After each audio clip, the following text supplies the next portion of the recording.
이거 표현만 하지. 맞아. 다음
네, 여러분 안녕하세요. 김현입니다. 잠시 후부터 설명회를 진행하도록 하겠습니다. 지금 제 목소리가 잘 들리시고 화면 공유가 잘 되고 있으면 설명회 참여에는 지장이 없으실 겁니다. 관련된 커뮤니케이션은 채팅창으로 부탁을 드리겠고요. 비디오 중지와 음소거 상태에서 시청을 부탁드리겠습니다. 혹시 지금 제 목소리 화면은 넘어가는데 목소리가 안 들리시는 분들은 아마 본인 수신 기기 축의 문제의 가능성이 높습니다. 이어폰을 꽂아 주시거나 볼륨을 높여 주시면 들으실 수 있을 겁니다. 네, 아직 설명회를 시작하지는 않았고요. 안 들리시는 거면 지금 아마 볼륨 문제일 것 같아요. 예. 제가 송출 쪽의 문제가 아니라 수신 쪽에, 수신기 쪽에 볼륨을 좀 확인해 주세요. 이어폰을 꼭 끼셔야 하는 경우들도 있거든요. 그래서 이어폰 같은 것도 한번 확인해 주시면 좋을 것 같습니다. 휴대폰 신청하신 경우, 참여하시는 경우는 그렇습니다.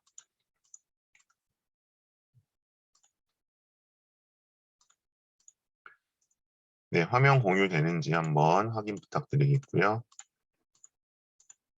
뭔가 불편하신 점이 있으면 채팅창으로 말씀 부탁드리겠습니다.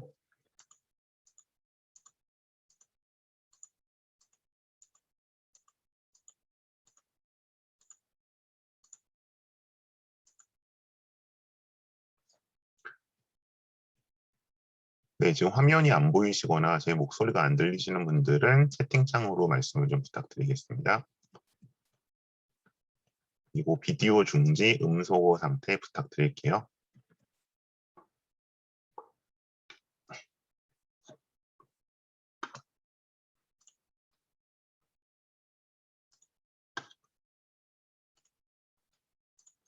그리고 기술적인 문제점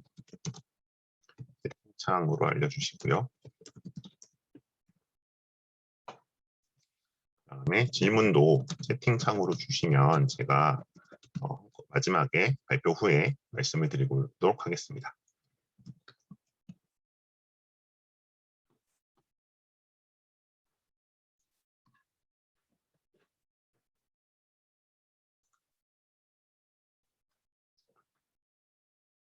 네, 특별히 문제가 있다는 분들이 안 계시므로 네, 오늘 설명을 진행하도록 하겠습니다. 네, 안녕하세요. 김현이고요.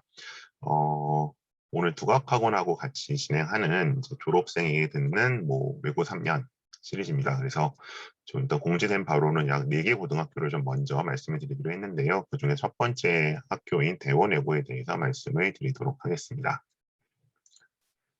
우선 이제 대부분 초면이신 분들이 많으실 것 같아서 제가 낯서신 경우가 많을 것 같아서 좀 간단히 제 소개를 드리겠습니다. 지금 보시는 게 저의 간단한 학력상 사회 관련 이력, 학원 관련 경력이고요.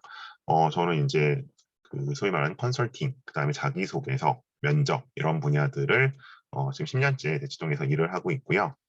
매년 한 200명에서 한 250명 정도 이제 스카이부터 서성 정도를 중심으로 가는 학생들, 그리고 이런 이제 특목고나 자사고를 가는 학생들을 1년에 한 100명 정도씩 지도를 해왔습니다. 그래서 그런 경험을 바탕으로 해서 이런 다양한 테마의 설명회를 진행하고 있고요. 아마 이제 지금 중3들이 아마 대부분 오늘 오셨을 것 같은데 아마 앞으로 한 향후 3년 정도 입시와 관련해서 제가 여러 가지 도움들을 드릴 수 있을 것 같습니다. 오늘 설명의 특징을 좀 말씀을 드리면요. 여기 이제 보시는 것처럼 이 설명회는 이제 최근에 이제 고교 선택 설명회들을 많은 학원들이 하는데 오늘 보실 컨텐츠들은 좀 차별화되어 있는 게 그냥 제가 일방적으로 수집을 하거나 학교 측 내용을 그냥 그대로 갖다가 전달해 드리는 것이 아니고요. 여기 보시는 이 학생들, 그러니까 실제로 대원외고를 졸업하고 이제 소위 스카이를 간 아무래도 문과겠죠, 그죠? 이 학생들의 인터뷰를 대상으로 진행을 한 겁니다. 그래서 실제로 이 친구들이 길게는 3년, 짧게는 6개월 정도 저랑 같이 입시를 준비했던 친구들이고요. 그래서 이제 그 친구들의 인터뷰를 바탕으로 해서 좀 정리를 해서 말씀을 드릴 겁니다. 그래서 여기 보시는 것처럼 제가 요 설명회를 19년, 20년, 그리고 21년 올해 3년째 하고 있기 때문에 조금 이제 시차가 발생하는 것들이 있어서 올해 좀 새롭게 업데이트를 해서 말씀을 드릴 겁니다. 그래서 아마 요거는 제 생각에는 아마 대치동이든 외부에서든 어딜 가셔도 이 내용이 가장 좋고 가장 맞다는 걸 일단 그 옆을 떠나서 딴 데서는 일단 들으실 수 없는 내용이다라고 말씀드릴 수 있습니다. 오늘 일단 제가 말씀드릴 내용은요, 이제 대원외고에 대한 전반적인 개발, 그다음에 전공어 시수, 아무래도 이제 전공어가 있죠. 외고다 보니까 전공어 시수와 대비 방법, 그다음에 이제 국영수에 대한 이야기, 그리고 이제 대원마의 시그니처 프로그램 활용, 그리고 이제 질의응답, 제가 준비한 프로그램 안내로 해서요. 제가 지금부터 한 40분에서 45분 정도 쭉 말씀을 드릴 거고요.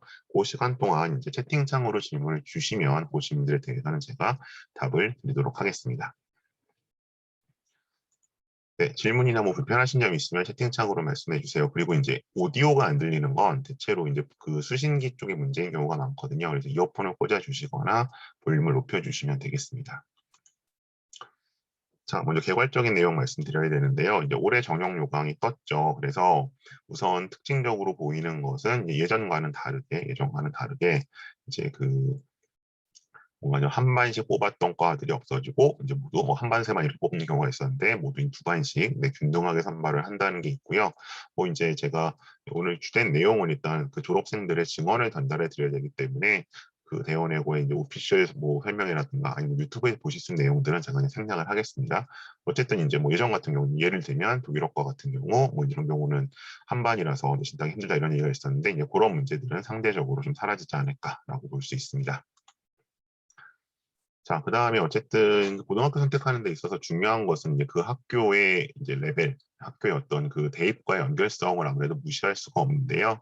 우선 이 자료는 이제 베리타스 알파라고 하는 아마 이제 앞으로 좀 익숙해지실 텐데 입시 관련 인터넷 신문의 자료를 가지고 온 것입니다. 그래서 여기 보시면 이제 대원외고 같은 경우에 수시 기준을 봤을 때, 왜냐하면 이제 저는 일단 뭐 이제 이거는 이제 말씀하시는 분들만 조금씩 다른데 일단 고등학교 선택 기준은 저는 수시 결과라고 보거든요. 왜냐하면 수시 결과라는 게 그만큼 그 학교가 프로그램이 잘 되어 있다는 얘기니까 아무리 이제 수시가 60%로 약간 줄었어도 왜냐하면 정시는 어차피 이제 개인의 노력과 뭐 사교육과 혹은 이제 재수와 이런 것이 결합되는 것이고 결국 이제 수시를 보고 고교 선택을 좌우하게 되는데 여기 보시면 뭐 어쨌든 뭐 하나고 외대부고 대원외고 매년 이제 보시면 그래서 대원외고 같은 경우는 여기 보시다시피 지금 매년 한 30명 이상을 꾸준히 보내는 학교. 그래서 이제 이게 어떤 의미가 있는지 제가 다시 말씀드릴 거고요. 근데 이제 그 하나고나 외대부고 같은 경우는 아시다시피 이제 문이과가 같이 있고 뭐 상대적으로 보자면 또 이과가 좀 더 진학률 자체는 높잖아요. 서울대 가기가 이제 의대 빼고 서울대 가다 보니까 이제 그런 면에 있어서는 어쨌든 서울대 실적을 놓고 봤을 때는 뭐 거의 가장 높은 수준에 있다. 그리고 이제 보통 외고에서 서울에서 외고 고민하실 때와 같이 고민하시는 대원이나 명덕이 이제 대략 한 20명대를 좀 꾸준히 보내는 학교라고 보시면 될 것 같고요. 한영까지. 그래서 어쨌든 저희가 보통 그 학교 그룹핑을 할 때 이제 대원외고 같은 경우는 하나고 외대부고와 같이 혹은 이제 인원 대비 뭐 민사고와 같이 이제 문과 쪽에서는 A 그룹 정도로 분류를 한다. 이 A 그룹의 의미는 다시 말씀을 드릴게요. 어쨌든 이 정도 진학 실적을 갖고 있고요. 당연히 이제 연고대도 이게 비례한다고 보시면 되겠죠. 자, 그래서 이건 이제 그 대원외고가 그 재학생 학부모 대상으로 했던 설명의 자료를 제가 잠깐 가지고 온 건데요. 이제 이렇게 돼 있는 거죠. 예를 들어서 여기 보시면 지금 2019학년도 같은 경우에는 뭐 수시로 33, 정시로 21 갖고 서울대죠, 서울대. 연대를 이 정도 갖고 고대를 이 정도 갖고 성균관대를 이 정도 갖다. 이 숫자는 이제 모르겠습니다. 올해 정도에는 약간 줄 수도 있을 것 같아요. 왜냐하면 수시 적원 자체가 30% 정도 줄었기 때문에 스카이가 줄 수도 있는데 근데 이제 요거 보실 때 하나 이제 혼동하시면 안 되는 건 뭐냐면 그럼 여기 33명, 92명, 118명 이제 이것만 해도 지금 한 210명이 한 240명 되잖아요. 그러면 다 스카이를 가나 보다. 전교생 250명이라고 하는데 그건 아니라는 거죠. 이거는 전부 중복 합격이 포함되어 있는 겁니다. 그래서 이제 뭐 서울대, 연대, 고대를 다 서울대 쓰는 연대도 쓰고 고대도 쓸 거잖아요. 뭐 다 된다는 보장은 없지만 그리고 이제 연대나 고대 같은 경우에는 뭐 올해는 좀 양상이 다를 수도 있는데 작년까지만 해도 한 명이 막 두 전형 정도까지는 붙는 경우가 많이 있어요. 세 전형까지도 그러다 보니까 이것은 그러니까 중복 합격이라고 보셔야 될 것 같고요. 실제 숫자는 이것의 한 절반 한 4, 50% 정도로 보시면 됩니다. 그래서 대략적으로 봤을 때 한 100명 정도, 전체에서 100명 정도가 스카이권을 바라본다라고 생각하시면 될 것 같아요. 근데 이제 하나 기억하셔야 될 건 뭐냐면 이제 저한테 많이들 물어보시는 게 그럼 우리 아이는 서울대를 보내고 싶은데 그러면 대원외고를 보내는 게 집 근처 일반고보다 유리합니까? 라고 물으신다면 저는 그거는 조금 반반인 것 같아요. 그러니까 첫 번째로 내가 서울대 원하는 과를 가고 싶다면, 여기서 원하는 과는 건 상대적으로 이제 뭐 경영이라든가 자유전공이라든가 아니 뭐 경제라든가 어쨌든 사회대 쪽을 애들이 좋아하잖아요. 그러니까 인문대 가는 거 별로 안 좋아하잖아요. 어문계열이나 사철계열. 그런 쪽을 꼭 가야 된다고 하시면 대원외고가 반드시 유리하다고 할 수는 없습니다. 지금 여기 보시는 것처럼 뭐 정시야 이제 뭐 수능으로 가는 거고 사실 정시로 가는 건 대부분은 이제 재수인 경우가 많고요. 솔직히 말씀드리면 여기 이제 수시로 간 걸 보이는데 인문대가 13명이잖아요. 이건 이제 대부분 어문 계열이나 사철 계열을 갔던 얘기거든요. 근데 상대적으로 이제 많이들 가고 싶어하는 뭐 경영, 자전, 사회대 물론 꽤 갔습니다만 여기를 갈 수 있다는 건 보장을 못합니다. 그래서 만일에 내가 뭐 예를 들어서 뭐 서울대 경제학부를 꼭 가고 싶다라고 하면 대원외고에 갔을 때 본인 의지와 상관없이 못 갈 수도 있어요. 그러니까 뭐 내신이 밀릴 수도 있고 아니면 여기서 이제 학교 안에서 같은 고등학교 안에서 여기 서울대 많이 쓰다 보니까 안배를 하거든요. 그래서 이제 뭐 내신 좋은 친구들이 자기보다 많이 경제학부 있으면 경제학과에 원서도 못 넣어볼 수 있거든요. 그래서 이제 어떤 그런 인기학과 쪽을 꼭 가야 한다고 하면 네, 대원외고를 가는 것이 오히려 마이너스인 경우가 있을 수도 있고요.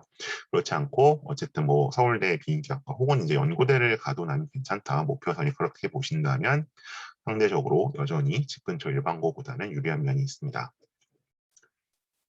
그러면 이제 그래서 이제 이런 경향성이 있다 보니까 최근에 이제 한 17년 이전과 18년 이후로 제가 나눠서 말씀을 드리겠는데 이걸 지금 제가 말씀을 왜 드리냐면 자꾸 이제 4, 5년 전 얘기를 가지고 뭐 예를 들어 뭐 이제 내신 고등학교면 내신이 되잖아요. 그러니까 ABC가 아니라 1등급부터 9등급까지 내신이 완성돼서 나오는데 뭐 중간만 해도 서울대 써볼 수 있대요. 자꾸 이런 식의 얘기들이 돌아요. 이건 이제 거의 2014년, 15년 얘기거든요. 그래서 제가 말씀드리면 어쨌든 대원에 갔을 때 대원에서 대략 내신 2점 초중반이라고 본다면 자, 2점 초중반이고 이제 약간 감이 없으실 수도 있는데 어쨌든 1등급이 보통 전 과목 했을 때 4%가 받죠. 4%가 받는다는 얘기는 대원 정원이 250명으로 가정을 하면 이제 전교 10등까지라는 거예요. 그러니까 이론적으로 실제로 이거랑 분포가 달라질 수도 있습니다. 어쨌든 이제 10등까지라는 얘기고 그 다음에 이제 2등급 어쨌든 2점 몇이라는 내신이 나온다는 얘기는 그러면 여기서 총 11%니까 뭐 대략 한 27, 8등 정도 되겠죠. 근데 대략 2점 초반이 나오는 얘기는 보통 10등, 뭐 11등, 12등 그 정도죠. 그 정도까지 나왔을 때 경영, 경제, 자전, 정예를 쓸 수 있고 그 다음에 뭐 그 한 15등에서 20등 사이로 나왔을 때 사회대 나머지나 뭐 사범대 인기학과를 쓸 수 있고 그 다음에 나머지 친구들은 사실상 여기 이제 20, 뭐 25등, 30등 정도 사이는 인문대 어문사초를 쓰고 그리고 이제 3점대로 넘어오긴 사실 지금 여기는 조금 서울대는 쉽지 않지만 약간 베팅하는 수준. 그래서 어쨌든 서울대를 약간 그 합리적으로 쓸 수 있다고 보는 게 한 25등, 30등 정도거든요. 그래서 그럼 과연 내가 이 안에 들어갈 수 있을지를 좀 고민을 해보셔야 되겠죠. 30등 안에 들어간다고 서울대를 원하는 걸 쓰는 건 아닙니다. 과든 다 이런 식으로 분포가 나오지만 어쨌든 그 안에 들어가야 되는 거고 학교도 30등까지는 지원할 때 안배를 시킵니다.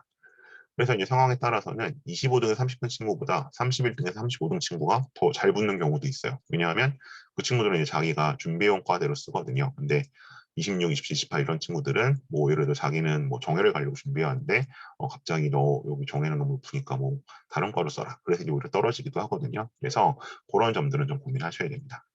어쨌든 서울대를 생각하신다면 대략 한 30등 정도 그리고 연고대도 약간 의미 있고 합리적으로 쓰시려면 대략 한 80등 정도까지 들어가셔야 된다.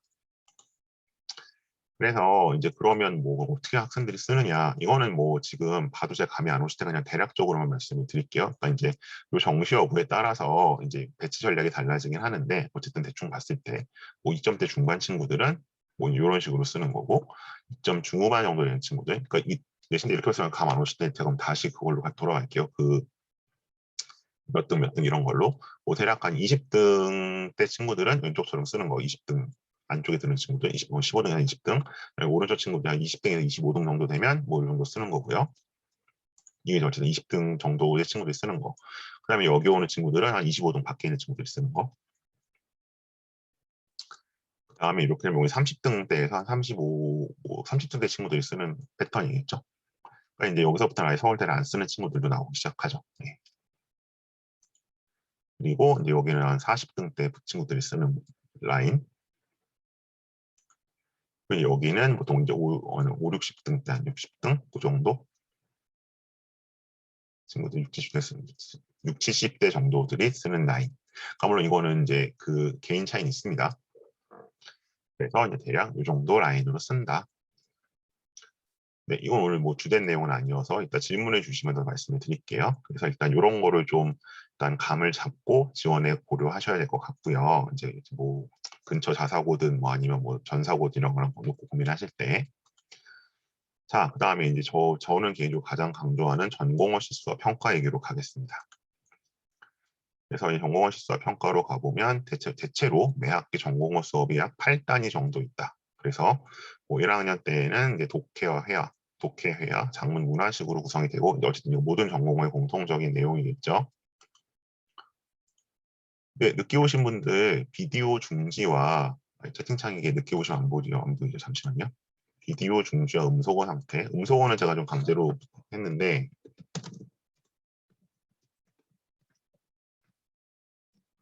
오신 분들이요.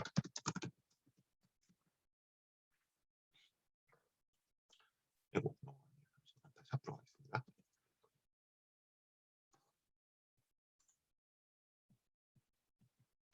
네, 여기부터 다시 가야죠. 그래서 어쨌든 8단이다. 그래서 제가 외고 선택에서 가장 먼저 말씀드리는 거는 과연 전공어를 감당할 수 있을지를 결정하셔야 된다. 생각보다 전공어가 안 나와서 내신이 뭐 4점대, 5점대 심지어 이렇게 밀리는 경우들이 많이 발생을 해요. 근데 어쨌든 지금 고등학교를 선택하실 때 고대 이상을 다 목표로 하실 거잖아요, 기본적으로. 근데 내신이 이제 4점대로 밀려버리면 특히 이제 4.5가 넘어버리면 사실 고대 쓰기가 좀 어렵거든요. 그렇게 보셨으면. 근데 이게 전공화 뭐 5가 뜨고 6이 뜨는 게 순식간에 밀리거든요. 그래서 일단 이걸 잘 감당하셔야 되고요. 세부적인 내용은 이제 한번 언어별로 보죠. 그래서 예를 들어 독어 전공이다 그랬을 때는 이제 독해 문화 파트가 있고 회화 파트가 있고 대체로 독해 문화는 보통 이제 한국인 선생님이 진행하시고 회화 같은 경우는 원어민 선생님이 수행하신다. 그리고 이제 특히 회화 같은 경우에 학생들이 많이 고생을 하는데 지필은 주로 특히 평가고 전공어 서술형 문제도 나오고 수행 같은 경우에는 3에서 5분 지정 주제 말하기로 나온다. 저는 좀 여기서 개괄적인 말씀을 드릴게요. 왜냐면 어차피 내신 설명에 가시면 또 그 내신 과목 선생님이 아마 이건 더 자세히 말씀해 주실 테니까. 근데 어쨌든 교과서 지문을 외우다시피 해야 된다는 얘기는 공통적으로 나옵니다. 그리고 이제 1학년 때는 보통 이거 걱정들 많이 하시나요? 거의 뭐 원어민급인데 어떻게 할 거냐? 근데 이거는 잠시만요. 네, 그 1학년 때는 보통 어쨌든 살던 친구가 유리한데 2학년부터는 꼭 그렇지 않다고 해요. 여기서 그냥 살던 친구들이 그러니까 이제 이게 사실은 내신이 잘 나온다는 건 꼭 그게 실력에 비례하는 건 아니잖아요. 시험을 잘 보는 테크니컬한 측면도 있기 때문에 그래서 이제 원어민을 너무 그렇게 의식하실 필요는 없다. 네, 뭐 스페인어 전공 같은 경우도 일단 이렇게 형성이 되고요. 네, 이건 뭐 제가 이따 질문이 나오면 따로 설명을 드리고요. 잠깐 텍스트가 많지 않으니까 그냥 보여드리면 할게요.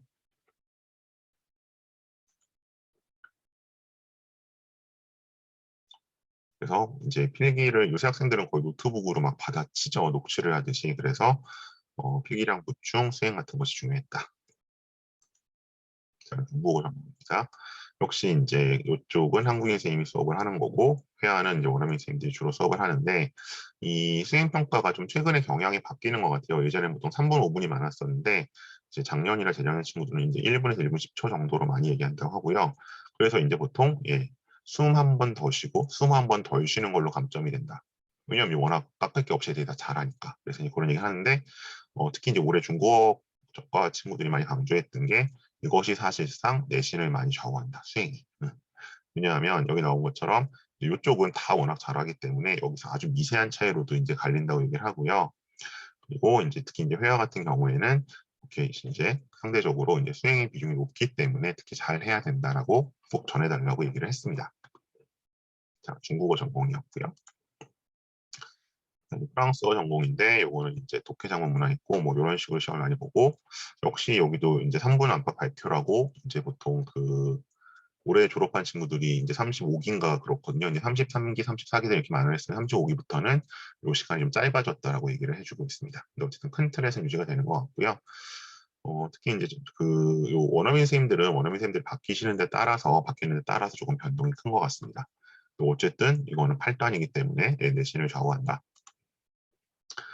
그다음에 이제 영어 전공, 이제 여기서는 이제 중국어를 같이 하게 되는데, 그래서 뭐 1학년 때는 영어과만의 수업이 없고, 2학년 때 이제 이런 식으로 영어과만의 수업이 생긴다. 그래서 우선 여기서 이제 입시적으로 하나 말씀을 드리면, 상대적으로 이제 그 서울대 어문 계열에 갔을 때도 대원이나 대일 친구들이 합격 가능성이 높고요. 상대적으로 한영이나 명덕은 조금 합격 가능성이 떨어집니다. 비슷한 레벨에서. 그 이유는 이 행기부 자체에서 이쪽이 워낙 그 원서 강동 및 원서 독해 수업이 많아요. 상대적으로 대원이나 대일이. 그래서 일단 생기부 자체가 굉장히 더 문학적인 느낌을 강하게 주기 때문에 지금까지는 이제 이제 어문결 쪽에 더 강세를 보여왔고요. 물론 이제 올해 이제 한영 쪽에서 그 방과후 수업으로 또 영미 심화 수업을 도입해서 또 올해 어떻게 될지 모르겠습니다만, 어쨌든 상대적으로 이제 어문 계열을 가르는 친구들한테 있어서는 대원이나 대일이 다른 외고에 비해서 비교 우위가 지금까지 있어 왔습니다. 그럼 여기 나왔던 보시는 것처럼 수행 0.5초 때문에 감점이 두 배 달라질 수 있다는 거 공통적으로 얘기들을 하고 있어요. 자, 그래서 전공호 많이 강조 드렸는데 더 궁금하신 점이 있으면 또 말씀해 주시고요. 그 다음에 국영수로 한번 가보겠습니다. 자, 먼저 수학입니다.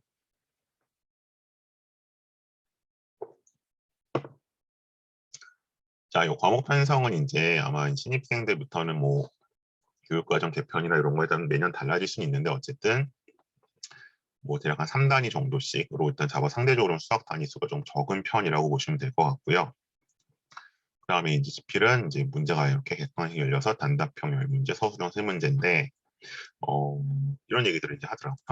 여기 한번 나올 것 같은데, 특히 단답형 주관식은 예측 불가고 역배점 방식, 그러니까 상대적으로 이 배점이 굉장히 낮아서 보통 이제 수학 한 1, 2등급을 노리는 친구들은 여기까지 풀려고 하고, 이제 보통 경영 경제를 가려는 친구들이겠죠. 그렇지 않고 뭐 수학 한 3, 4등급 나오면 돼. 3등급도 굉장히 나오기 어렵지만 그런 친구들은 굳이 단답형까지 공부하려고 애를 쓰지 않고 다른 과목 공부에도 치중한다는 얘기를 했었습니다. 수학이었고요. 자, 국어에서는 이런 식으로 구성이 되는데, 요걸 되게 강조를 했어요. 선생님의 해석이 중요하다. 특히 이제 국어는 저도 뭐 예전에 학교 생활 때 그랬지만 좀 해석의 여지가 기본적으로 있잖아요. 근데 어쨌든 이게 정답을 정해야 되다 보니까 선생님 해석이 뭔지, 그래서 애들이 쉬는 시간에 줄지어 물어볼 정도다, 이제 얘기를 보통 하고요. 그리고 이제 필고사는 수능형으로 많이 영역만 본다. 그러니까 이제 이것도 아무래도 정시 비중이 좀 올라가다 보니까 대원이 커리큘럼 변화를 좀 가지고 오고 있는 거고요. 그리고 특히 간단한 주제의 보고서를 기재하기에 용이하다.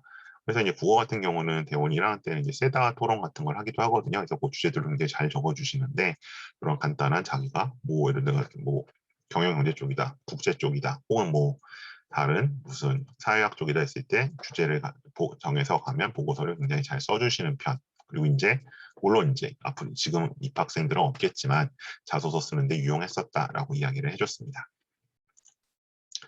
자, 그다음 영어고요. 영어는 이런 식으로 이제 구성이 되는데, 심형의 영어, 심형의 심형, 심형의 수능 영어라고 돼 있고, 심형에는 이제 원어민 선생님과 한국인 선생님이 분양을 하시고, 원어민 선생님들은 이제 영상을 모형 토론을 하고, 한국인 선생님은 원서 독해 위주로 한다. 그래서 이제 뭐 1학년 때는 더 기벌을 하고 2학년 때 훨씬 사고일을 한다고 해요. 요거는 거의 한 5, 6년째 안 바뀌는 것 같습니다. 그리고 이제 그 대원 영어의 꽃이죠. MMS라고 하는 발표. 요게 이제 예전에 이제 5분이라 그랬는데 요새 3분으로 준 것 같아요. 2분 50초, 3분 10초를 해야 되고, 그래서 이제 중간고사 같은 경우는 듣기가 중요하고 기말고사는 원서 강독이다. 그래서 여기 뭐 이제 놀라운 1등급 컷, 약 92에서 96점이 1등급 컷이 나온다.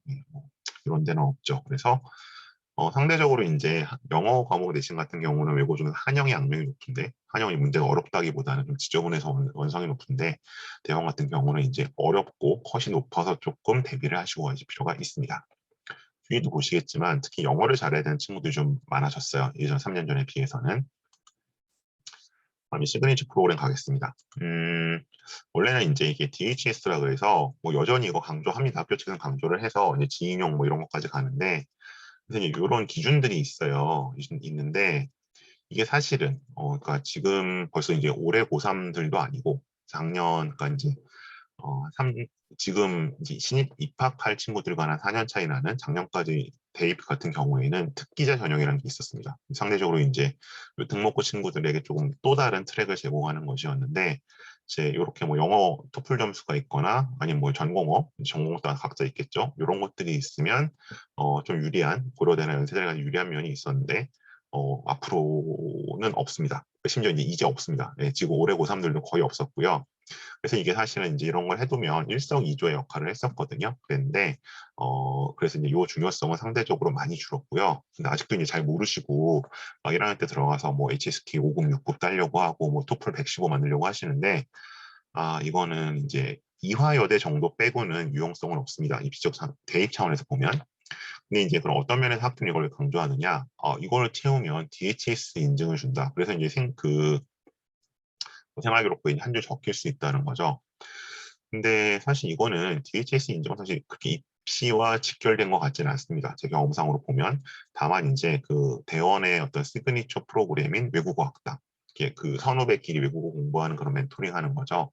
여기에 자격 기준 이상의 의미는 없지 않는가. 그래서 어, 외국어학당이라는 게 이제 보통 어문계열 가려는 친구들, 그다음에 사본계열 가려는 친구들은 거의 필수적으로 하거든요. 그래서 그런 용도로 보면 이제 이걸 챙기셔야 되지만 앞으로는 대입에 어떤 직접적으로 도움이 된다고 보기는 어려울 것 같습니다.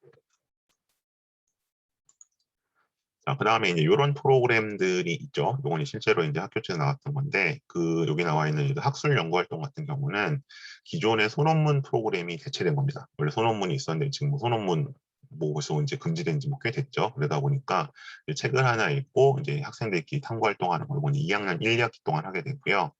그다음에 이런 식으로 이제 그 특색 수업들, 요건 뭐 어차피 홈페이지 가면 보실 수 있는 거니까 이런 특색 수업도 있고요.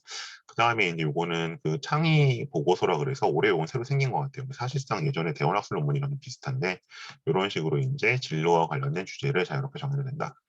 그래서 상대적으로 이제 뭐 그 정시를 강조하시거나 아니면 뭐 수능 쪽을 강조하시는 분들이나 컨설팅 학원에서는 이게 수시다 필요 없다. 생기부 뭐 들어가는 거 없다고 하시는데 이거 엄청난 오해라는 건 알고 계시죠? 그죠? 생기부는 이제 자율동아리하고 봉사 정도 빼고는 여전히 살아있고요. 현 중3들도. 그럼 이제 거기를 어떻게 꾸며주느냐는 잘 꾸며주는 학교와 그냥 이제 이거를 놓아버리는 학교 간에서 간극이 벌어질 수밖에 없죠. 대원은 계속 여기에 대해서 고민하고 있고 어쨌든 입시 친화적인 프로그램 운영하고 있기 때문에 꼭엔 이런 증거들이겠죠. 이걸 통해서 분명히 수시에서 오히려 예전보다 더 우위를 점해갈 가능성이 높은 것 같습니다. 자, 그 다음에 많이들 물어보시는 거, 뭐 반장 해요 말아요 이런 것들인데, 요거는 그냥 학생들 말을 제가 약간 그냥 정리해서 전해드릴게요. 요게 이제 다른 친구들이 쓴 건데, 학급 임원은 생각보다 할 일이 많지 않습니다. 근데 밑에 친구는 회장은 할 일이 굉장히 많습니다. 이게 이제 개개인 차이가 크다는 거죠. 그래서 그냥 뭐 결론적으로 말씀드리면 입시를 위해서 반드시 학급 임원을 하실 필요는 없는 것 같습니다. 특히 이제 앞으로는 자기소개서도 사실 없고요. 그리고 이제 이 활동 자체가 본인 어떤 학교의 자율 쪽이나 행특 쪽에 좀 들어가는 정도인데 뭐 이게 꼭 학급 임원으로서만 리더십을 보여줄 수 있는 건 아니기 때문에 본인이 원한다면 하는 것이지만 입시 때문에 일부러 하실 필요는 없을 것 같다라는 게 일단 결론이고요. 그다음에 기타 임원도 있죠. 그래서 저는 보통 말씀드릴 때 리더십 보여주려면 동아리 차장 정도, 부장까지도 필요 없고요. 그냥 차장 정도 하면 되는 것 같다 말씀을 드려요. 그래서 이 친구님 보면 자 공식 동아리 부장을 했는데 신입부원 선발부터 신화안에 공연 동아리 경우 한 학기당 서너 번의 크고 작은 공연 준비, 연습을 연습 대회가 굉장히 많았다. 굉장히 많다는 거죠 부장은. 동아리 활동이 활성화되다 보니까 아무래도 부장 일이 많을 수밖에 없죠. 그래서 이제 친구 같은 경우는 부장이었었는데 축제 기간에 여는 전시회 기획을 돕는 것과 졸업 파티, 수능 파티 이거 없어졌습니다. 이제 뭐 코로나 때문에 없어진 것도 있게 이제 졸업생들한테 뭐 해주고 수능 때 뭐 이제 선물 주고 이런 거였는데 사실 워낙 이제 학생들이 좀 그 불만들이 많아서 19년부터 제가 없어진 걸로 알고 있고요. 어쨌든 그래서 이런 것들이 있었는데 그건 이제 부장은 뭐예요? 더 할 일이 없겠죠. 네, 그래서 일단 기타 회원들 중 이런 게 할 수 있는데 다시 말씀드리지만 입시 때문에 하기 싫은 걸 억지로 하실 필요는 없습니다. 그렇게 정리를 드리고요. 자, 다음에 동아리 좀 살펴보겠습니다.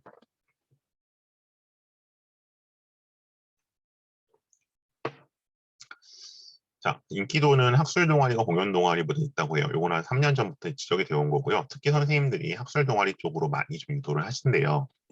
이유는 이제 생기부에 뭔가 좀 아카데믹한 내용을 적기 위해서. 네, 그럼에도 불구하고 여전히 이제 공연 동아리로 가는 친구들도 있고요. 인기 동아리는 이제 뭐 저스티스 법 관련 동아리, 그다음에 유네스코, 이제 국제와 관련된 동아리, 그 모의견 동아리도 따로 있긴 있습니다. 그다음에 DOSP라고 교지 동아리 이런 게 인기 있다고 얘기를 해주고요. 요거는 좀 해마다 조금씩 말하는 친구보다 다른 것 같긴 합니다. 그래서 요것처럼 선생님들께서는 공식 동아리로는 학술 동아리 좋다. 이제 뭐 자율 동아리도 없으니까 동아리 이거 하나죠, 그죠? 콜라에서 공유를 실제로 보원해서 정말 높다. 근데 어쨌든 학술 동아리 쪽을 좀 모시는 경향이 있는 것 같고, 근데 여전히 인기가 많은 동아리가 있다. 뭐 에픽이라든가 울림술 같은 것은 유명하지만 연승력 유명하지만 손로 매간 친밀감 쌓을 수 있는 동아리였다. 근데 이제 이 동아리들이 폴라를 못했죠. 폴라를 못했기 때문에 지난 2년 동안 사실상 아마 작년에 이제 그 줌으로 했다고 하는데 올해는 어떻게 했는지 모르겠습니다. 어쨌든 그래서 잘 못했다. 그래서 이런 동아리가 있는데 어쨌든 학교에서는 학술 동아리 쪽을 민다 하는 거고요. 자, 그래서 근데 이제 이런 거 있죠. 땡땡땡땡 동아리는 이런 거 관심 있는 분야의 사회과학 동아리였다. 그래서 이제 그 자율 동아리로서는 이런 걸 활동들을 보통 많이들 했었는데 사실상 자율 동아리가 없어졌는데 또 다른 스터디라는 그런 게 또 있어요. 3학년 때 만들어 주시는. 그래서 그걸 통해서 이런 자율 동아리 역할을 대원을 대신해주고 있고 지금 고3과 고2는 자율 동아리가 가능했거든요. 이제 그 활동 기재는 안 되지만 그럼에도 불구하고 제가 확인한 바로는 뭔가 생기부 다른 곳에 그 내용들을 네, 약간 그 기술적으로 적어주신 정도의 성의를 대원은 보여주고 있었습니다. 자, 다음 방과후 수업으로 가겠습니다. 자, 방과후 수업은 이제 제가 사실은 요 설명회를 한 그 작년, 재작년 하면서 학교를 한 15개 정도 쭉 이런 식으로 서베이를 했었는데 대일 외고 정도 빼고는 네, 평가가 별로 안 좋습니다. 평가가 좀 학생들이 박한데요. 역시 좀 대원 같은 경우도 썩 평가들이 좋지는 않은 것 같고요. 다만 이제 방과후 수업에서 수능 공부를 좀 할 수 있었다는 얘기. 그다음에 여기 이제 3학년 1학기에는 인문학 특강, 요건 제가 좀 뒤에 샘플을 보여드릴게요. 그래서 이런 식으로 돼서 이런 것들은 좀 이제 학생들이 듣는 편이고요. 그다음에 이제 요거는 좀 올해 졸업한 친구가 알려준 건데 본인은 AP 심화 면접본을 들었다. 그러니까 이제 AP 자체는 입시에서는 이대 말고는 별로 쓸모가 없습니다. 근데 어쨌든 이 친구 입장에서는 이걸 가지고 DHS 기준을 충족시켰다라는 면에서 좀 의미가 있었다. 그리고 정규 교과에 다루지 않는 낯선 내용이 많아서 뭔가 좀 의미가 있었다는 얘기를 하고 있죠. 네. 자, 그 다음에 대회나 프로그램으로 가겠습니다. 자, 이제 아마 그 현 고일부터 수상 실적 기재가 어려워지기 때문에 뭔가 이제 상대적으로 요것의 비중은 좀 낮아질 걸로 예상은 됩니다만 음, 참고적으로 한번 살펴보시면 자, 독일어 에세이 대회에 수상에 많은 노력을 했었다. 이거는 당연히 해외파 친구는 아닙니다. 국내파 친구가 이렇게 노력을 했다는 얘기를 하고 있는 거고요. 그리고 여기 아까 말씀드렸던 것처럼 학교 프로그램 중 스터디 활동을 많이 했다. 그래서 그 뭐 2학년 이제 자율동아리가 없어지다 보니까 그런 이제 스터디를 통해서 요 내용을 이제 또 그 창체 쪽에 적어주시거든요. 생기부 중에서. 그래서 여기서 본인과 어쨌든 관련된 진학과 관련된 내용들을 좀 많이 하는 편입니다. 그다음에 가장 자리에 있었던 대회는 영어 작문 대회였다. 마찬가지로 이것도 뭐 살다 오거나 그런 친구는 아니었어요. 그래서 이게 보시면 심화 영어 회화 시간에 읽은 책을 주제로 주제가 선정되기 때문에 대회전 책의 내용을 훑어봤고 특별히 준비한 것은 없지만 몇 번 대회 참가 요령이 생기게 되었다. 이런 게 특징이죠. 자기만의 노하우가 생기는 거. 그래서 이제 수상에 이르게 되었다. 그래서 이것도 사실은 이제 올해 1학년들 생기부가 어떻게 적혔는지 봐야 되겠지만 아마 저는 지금 듣기로는 대원은 또 나름대로 그 수상 실적이 적을 수 없는 데 대해서 그러니까 대학 측에 노출할 수 없는 데 대해서 나름대로 대책을 세우고 있다고 하셔서요. 그게 또 확인되는 대로 제가 왜냐면 생활기록부는 그 2학기까지 끝나고 대체로 기재를 하잖아요. 그래서 그때 또 업데이트된 내용들을 한번 말씀을 드리도록 하겠습니다. 어쨌든 입시에 좀 더 성의를 보이고 입시 친화적인 학교들은 나름대로 다 방법을 찾아가고 있는 것 같습니다. 자, 요건 이제 실제로 학생들이 교내 프로그램을 가지고 이제 자기소개서 같은 데 활용된 내용들을 제가 몇 개를 샘플을 가지고 왔습니다. 그래서 요건 영문학 특색 수업인 개츠비는 위대한가 이런 내용들이 있다 보면은 어디에 들어갈 수 있겠습니까? 당연히 영문과 쪽에 활용이 가능하겠죠. 특색 수업들이 활용되는 게 있고요. 이것도 영화의 이해라는 수업을 들었다. 그러면 이제 미디어 학부라든가 그 연대하스에서 TAD 쪽과도 역시 또 직결되는 얘기겠죠. 네, 그렇게 활용될 수 있는 거고요. 그다음에 이제 인문학 특강. 인문학 특강이 이제 그 대학원의 3학년 시그니처 프로그램인데 이게 예전에는 뭐 약간 내신대별로 나눠서 서울대를 쓸 만한 친구들까지는 인문학 특강을 듣게 하고 그다음에 이제 뭐 연등 고대 가는 친구들은 영어 디베이트 듣게 하고 그랬었는데 이제는 그렇지 않아요. 이제 본인이 희망에 따라 듣게 하고 있고요. 상대적으로 이제 여기가 아무래도 그 인문계고 외고다 보니까 이제 그 자연과학 쪽 프로그램은 부족하잖아요. 그래서 이제 보통 심리학이라든가 아니면 뭐 자유전공이라든가 혹은 뭐 보건 쪽이라든가 이쪽은 상대적으로 통계까지 이과적 성향을 좀 보여줘야 되는데 그 경우에는 이제 인문학 특강에서 이제 과학 철학이라든가 물리학 같은 게 있어요. 교양과학으로 바뀌었죠. 교양과학 같은 게 있어서 그 내용들을 좀 중점적으로 생기부에서 좀 서술해 주시는 그런 이제 특색이 있습니다.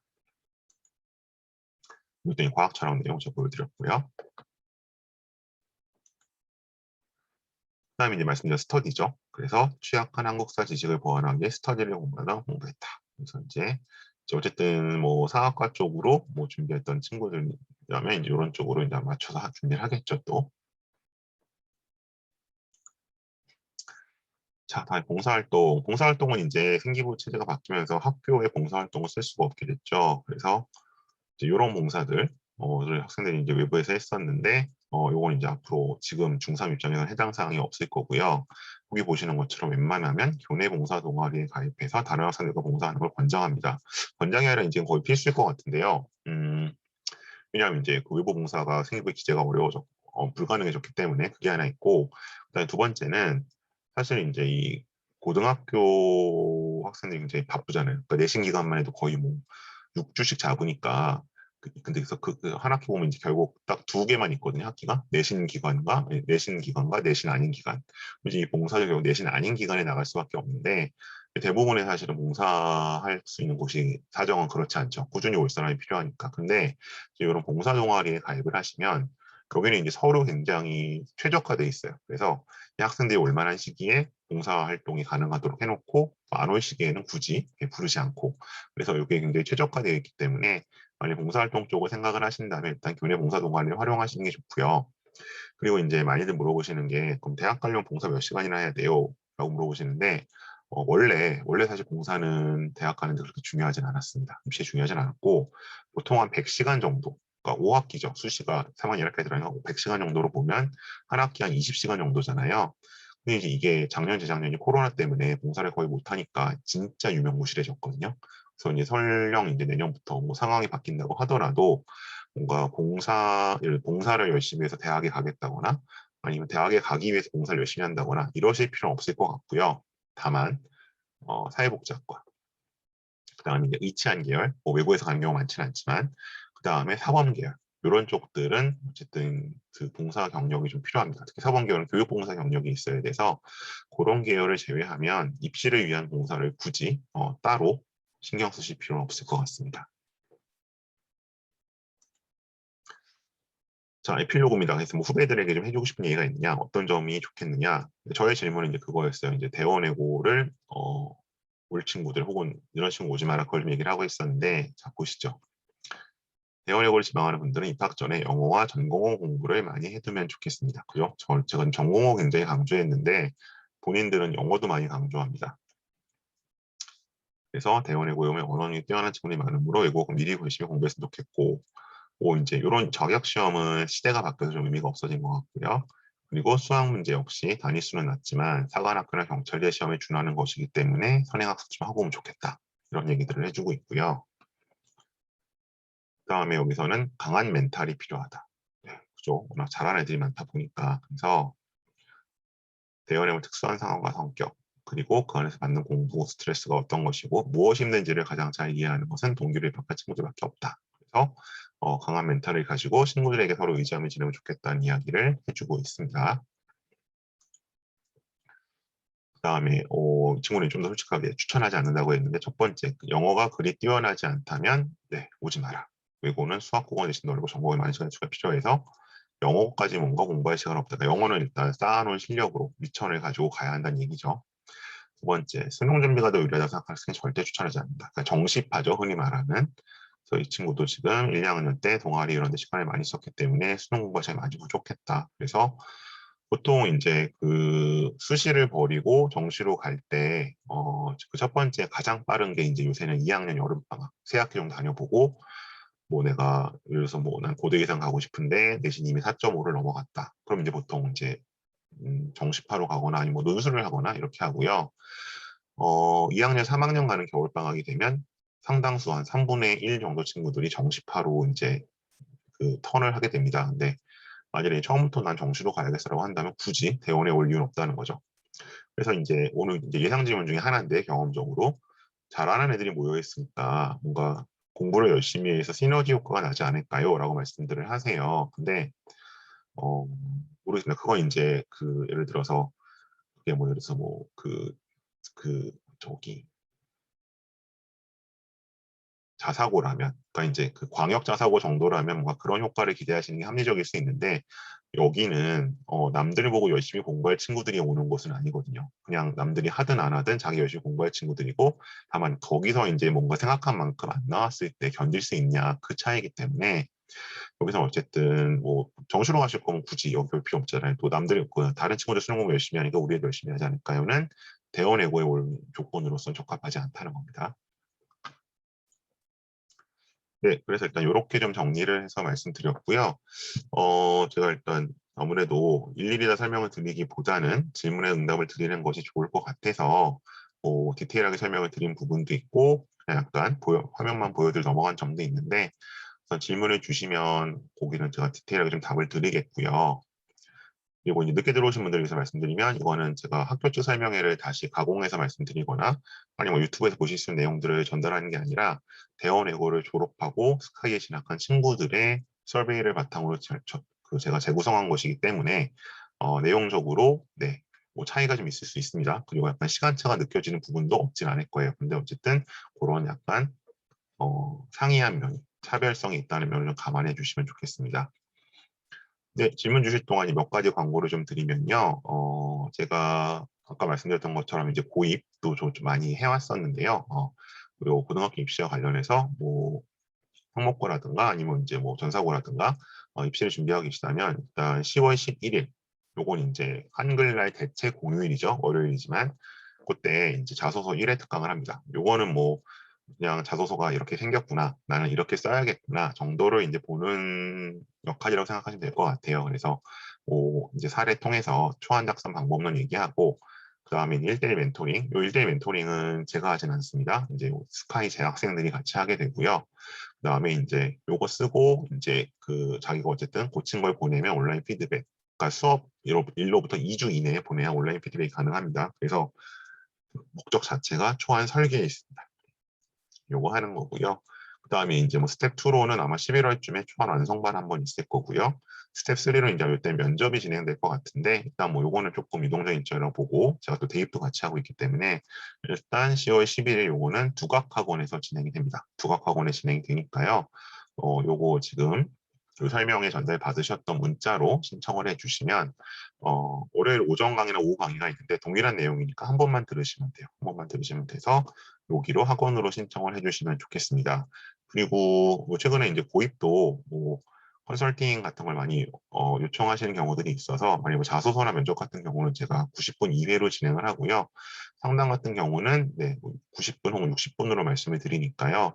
요거는 이제 그 개인 수업은 제가 아마 앞에 제 연락처 드렸을 것 같은데 그쪽으로 문자를 남겨주시면 잠시만요. 네, 다시 한번 채팅창으로 말씀드릴게요. 네, 이쪽으로 뭔가 남겨주시면 제가 예, 확인하고 상담 전화를 드리도록 하겠습니다. 네, 그리고 이제 요거는 연간 멘토링이라 그래서 흔히 뭐 대치동 쪽에서 이제 연간 관리 프로그램이라고 많이 말씀들을 하시죠. 그래서 이건 이제 제가 해당 고교 출신 스카이 재학생을 매칭을 해서 같이 관리하는 프로그램이고요. 보통 이제 1학년들이 많이 합니다. 1학년들이 효용이 크기 때문에 많이 하고, 뭐 예를 들어서 지금 자녀분이 대원외고 불어과에 가서 뭐 연대 유디를 가고 싶다. 예를 들면 그런 약간 진로를 설정하셨으면 제가 대원 불어과를 나와서 연대 유디를 다니고 있는 저랑 같이 입시를 치렀던 친구랑 같이 관리하는 프로그램이니까요. 이건 이제 아마 뭐 내년 12월, 그러니까 뭐 12월 말 1월 초에 합격 후에 이제 신청을 해주시면 연관 관리가 진행이 될 겁니다. 그건 이제 그때 다시 신청해 주시고 미리 말씀드렸고요. 자, 마지막. 제 입시 밴드가 있습니다. 이제 올해로 개설 3년이 됐는데 아마 이제 특히 요 외고 쪽 그 어머니들은 많이 들어와도 계신데요. 제가 왜냐하면 이쪽에서 만나는 친구들의 한 40% 이상이 이제 특목고 친구들이기 때문에 요 송행김 에듀케이션 제 왼쪽에 있습니다. 지금은 한 회원이 한 900명 정도 늘어났는데 요 네이버 밴드에 가입을 해주시면 아마 앞으로 남은 입시 기간 동안 고입, 뭐 대입 모두 뭐 제가 준비하는 프로그램이나 많은 정보들을 얻어 가실 수 있고요. 제가 요 설명만 하는 게 아니거든요. 제가 거의 매주 다른 주제로 설명을 하기 때문에 그 설명의 정보들 혹은 지나간 영상들도 보실 수 있을 겁니다. 그래서 아마 오늘 오신 분들은 대부분 가입 안 하셨을 것 같은데 좀 네이버 밴드 좀 가입해 주시면 감사하겠습니다. 네, 일단 제가 말씀드릴 내용은 이 정도인 것 같고요. PPT 좀 앞으로 돌려놓고 혹시 뭐 질문들을 주시면 제가 답변을 드리도록 하겠습니다. 질문은 채팅창을 이용해 주세요. 그리고 이제 아마 아직 입시는 대부분들 초보이실 테니까 뭐 첫 아이를 치러 보셨거나 하지 않으면 뭐 이런 거 물어봐도 될까 너무 그 망설이지 마시고 질문 주시고요. 또 요즘 채팅이 그 개인 메시지 DM도 주실 수 있거든요. 그래서 뭐 DM으로 주시면 제가 프라이버시를 최대한 보장하는 범위 안에서 말씀을 드리도록 하겠습니다.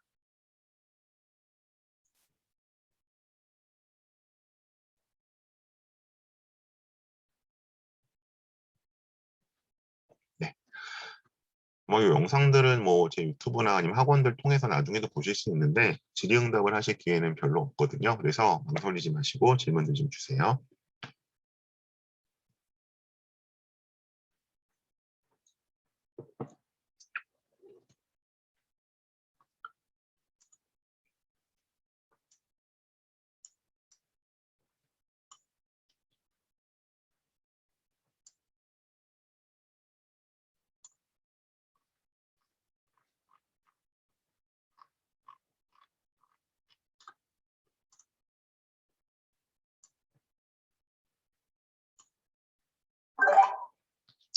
아, 학술 동아리 종류요? 학술 동아리 이제 아마 그 대원 브로셔도 나와 있을 것 같긴 한데 잠시만요. 이제 아까 제가 보여드렸던 그 동아리들도 일단 다 학술 동아리고요. 뭐 유네스코라든가 다른 것들도.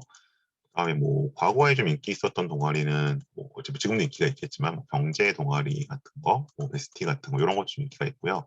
거의 이제 뭐 분야별로 다 있다고 보시면 될 것 같아요. 근데 아무래도 요새 인문계는 경영형제 쏠림이 심하다 보니까 그쪽 동아리들이 더 들어가기가 치열한 것 같습니다.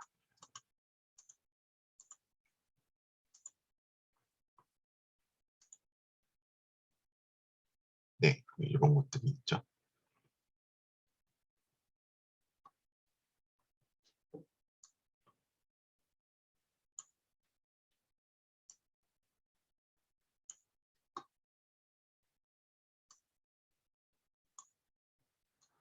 입학 성적 기준은 아마 학교의 쪽 공식 동아리, 저 공식 설명회에서 더 자세히 말씀을 해주실 거예요. 뭐 작년에 어땠고, 재작년에 어땠고. 근데 이제 보통은 뭐 B가 몇 개까지 있느냐 이런 거 갖고들 보통 따지잖아요. 근데 이거는 그 전공어별로 달라서 대체로 보면 영어과가 가장 좀 치열하고요. 예, 그런 경향은 있습니다. 이거는 아마 학교 공식 자료, 공식 설명에서 확인하실 수 있을 거예요. 디테일하게. 경쟁률은 저는 작년보다는 올해가 올라갈 거라고 봐요. 예.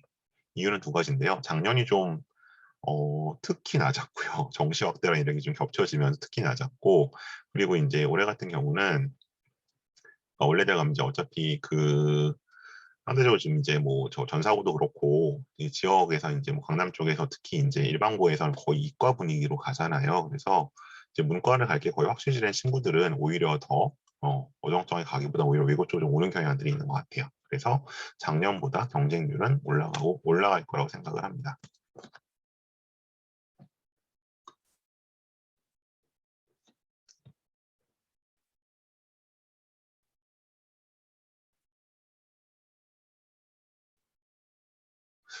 이과 지원 비율, 저 이과는 저는 어쨌든 제가 직접 케어했던 애들 중에서는 거의 못 봤거든요. 그러니까 뭐 수능을 봤는데 뭐 잘 나와서 뭐 이대 의대를 갔다더라 이런 경우는 이제 가끔 들려오는데 그리고 이제 뭐 문과를 보면 경희대 한의대를 가는 경우도 있고 어쨌든 이쪽은 이과는 없다고 보셔야 될 것 같아요. 네. 그리고 과학도 저는 선행을 하고 가는 경우는 별로 못 본 것 같습니다. 1학년 때 가서 통합과학을 열심히들 공부하는 경향은 있는데 네, 저는 과학 과목 선행을 해야 된다고 못 봤어요.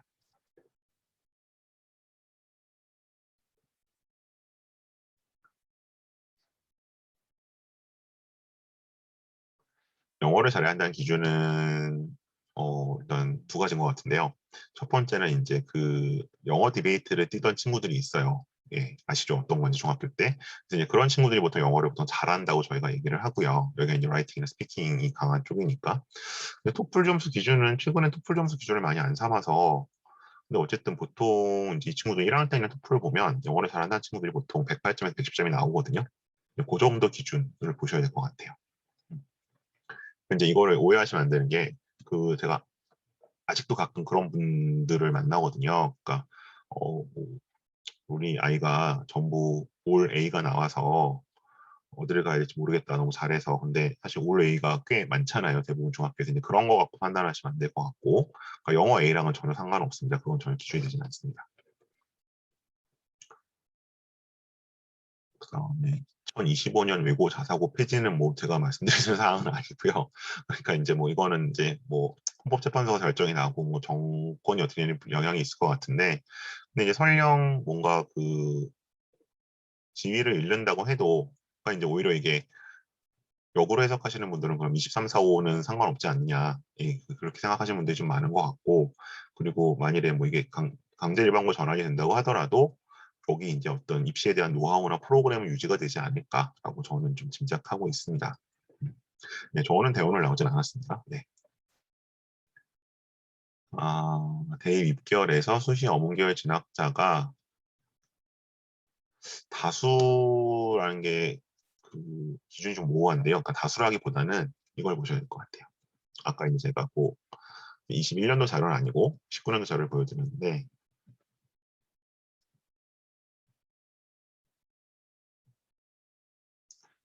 서울대를 이제 이렇게 보여드렸잖아요. 근데 이게 상대적으로 연대나 고대 가면 경영이나 여기도 많이 갑니다. 왜냐하면 이제 거긴 워낙 사이즈가 크잖아요. 사이즈가 크기 때문에 좀 많이 가는 게 있고 이렇게 생각하시면 될 것 같아요. 예를 들어서 내가 뭐 할까요? 영어과죠. 뭐 영어과 전공이다. 그러면 어쨌든 근데 본인이 가고 싶은 데가 있을 거 아닙니까? 근데 뭐 처음에 일단 1순위 영문과는 아니다 가고 싶은 게 그럼 이제 뭐 예를 들어서 경영이든 그게 아니면 뭐 정회든 이쪽으로 일단 생각을 하죠. 근데 어, 안 되겠는데 여러 가지 이유로 그럼 이제 일단 생각하시는 게 영문과잖아요. 그래서 그런 식으로 어문 계열이 플랜 B가 돼요. 근데 이 중요한 게 뭐냐면 학종에서는 미리 준비해낸 말씀 많이 들으셨을 텐데 뭐 경영이든 정회든 국제든 어쨌든 뭐 미리들 막 열심히 준비들을 하거든요. 근데 외고 영어과에서는 영문과를 따로 준비할 필요는 없죠. 일반고에서는 영문과를 가기 위해 따로 준비를 해야 되는데 이제 그런 면에서 자연스럽게 플랜 B가 하나 생기는 거예요. 예, 그런 장점은 있습니다.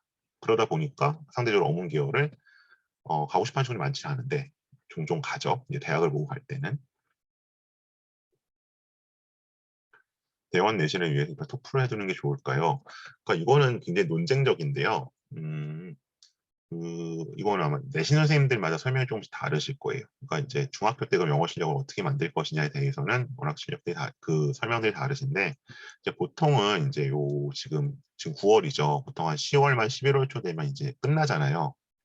중학교 이제 기말고사가 이제 그때부터 이제 그 내신반들이 돌아갑니다. 그러니까 내신반이 돌아간다는 게 내신 수업이 돌아가는 게 아니라 그러니까 그 약간 프리스쿨이 돌아가는 거죠. 그러니까 대원외고 갈 애들을 위한 뭐 영어 수업, 뭐 한영외고 갈 애들을 위한 영어 수업들을 그 내신 선생님들이 하시거든요. 그래서 그 준비를 하시면 될 것 같아요. 근데 이걸 딱 토플이라고 잘라 말씀드리기는 어려울 것 같습니다.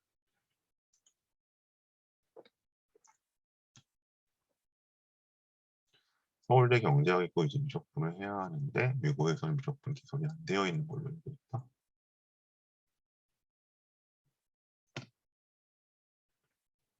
그래요?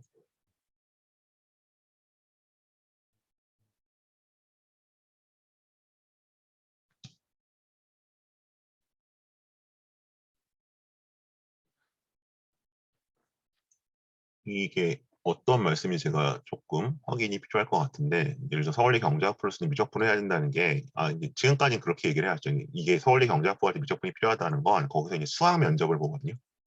그러니까 이제 서울대 면접 같은 경우는 이제 어쨌든 경제 경영 계열 애들은 수학 문제 하나와 사회과학 문제를 풀고 그다음에 다른 과 애들은 그냥 인문학하고 사회과학 문제를 푸는데 이제 이 내용이 뭐 미적분 쪽 내용이 나오다 보니까 미적분을 해야 된다 얘기를 했었는데 근데 이게 이제 지원 무슨 필수 조건으로 있는 건 아니어서 보통 따로들 공부를 했어요. 그러니까 이 이수 과목을 끼워 있어야 되는 건 아니어서 그래서 아마 요 얘기인 것 같은데 이거는 일단 그 얘기를 하신 것 같아요. 그러니까 수학 면접을 봐야 되는 데 있어서 미적분이 필요하다. 근데 이제 그것들은 보통 따로 준비를 하고요. 그래서 이제 그거는 보통 3학년 한 여름방학 정도부터들 보통 학원들을 다닙니다. 수학 면접에 대비해서. 네, 또 다른 질문 있으실까요?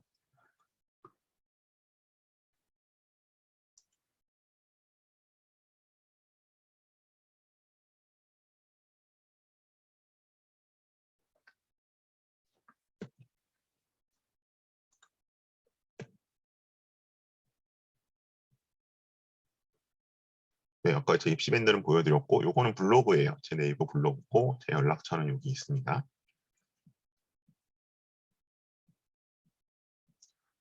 네, 한의대 지원 수시로 가능합니다. 그러니까 뭐 어쨌든 뭐 보통 경희대 한의대 같은 경우는 1년에 한 명씩은 대원에서 가는 경우가 있어요.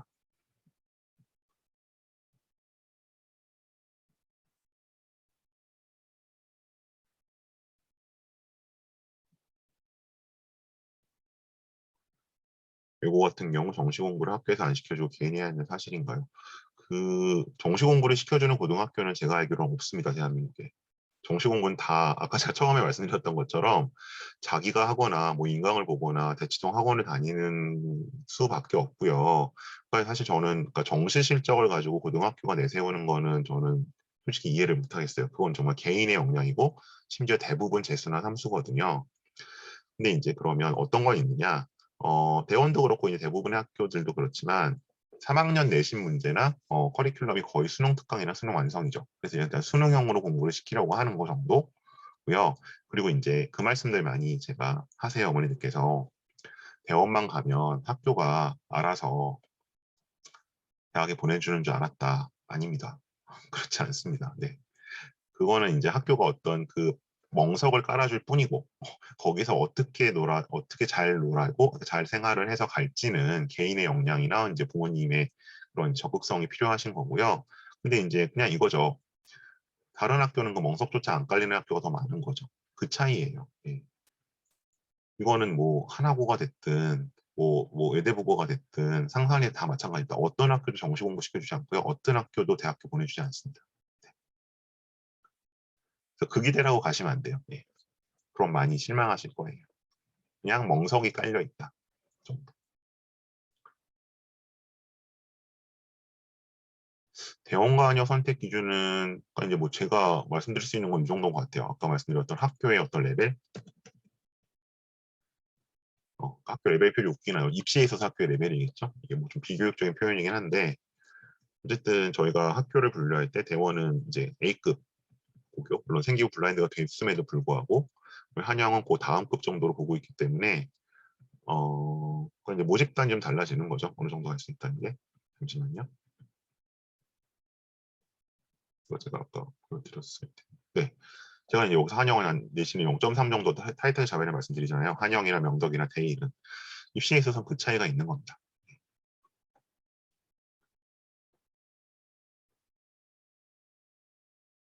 아, 등수를 자르는 게 아니고요. 지원자는 더 많아요. 대원에서 경희대 하재 쓰는 애들은 제가 올해만을 제가 아는 게 3명이고요. 매년 한 서너 명이 쓰는데 한 명쯤 되거나 한 명쯤 안 되거나 해요. 그러니까 예를 들어서 여기 나와 있는 뭐 서울대 경영가래가 경희대 한의대 쓰는 경우는 별로 없거든요. 네, 그럼 뭐 거의 붙겠죠. 근데 보통 요 2점 중후나 뭐 3점 안팎 친구가 쓰기 때문에 그리고 아까 말씀드린 것처럼 이제 이쪽 뭔가 이과적 느낌을 주기가 쉽지 않잖아요. 외고가 오히려 일반고나 자사고보다.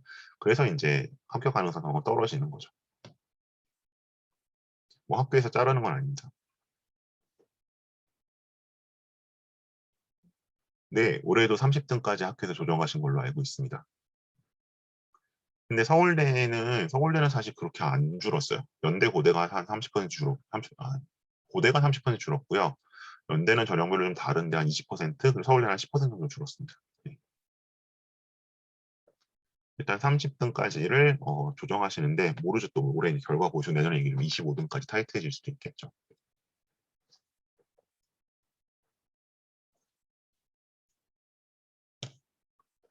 또 다른 궁금증 있으실까요?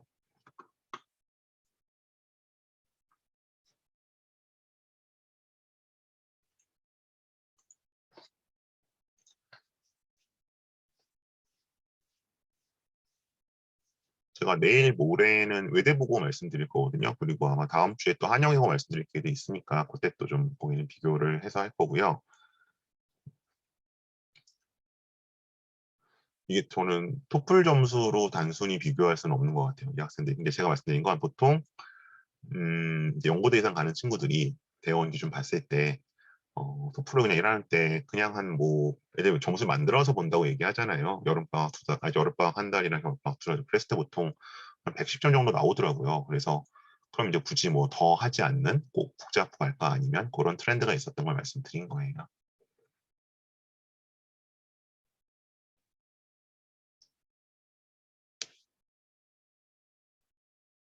그러니까 대회랑 내신 비중 중요성을 말씀드리면 당연히 내신이 더 중요하죠.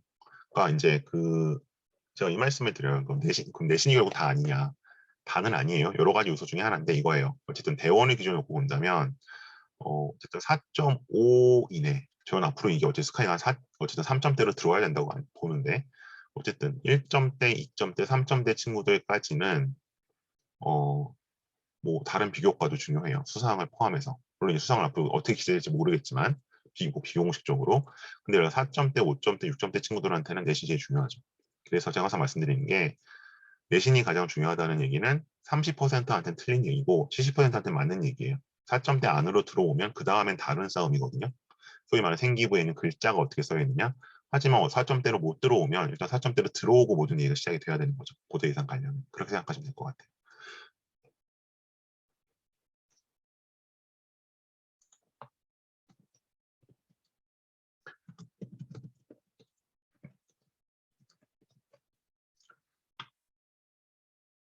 네, 오늘 저희 21년 첫 그 고교 관련 설명회인데 찾아주셔서 대단히 감사하고요. 내일 모레는 또 외대부고 관련된 내용으로 말씀을 드리도록 하겠습니다. 오늘 함께 해주셔서 대단히 고맙습니다.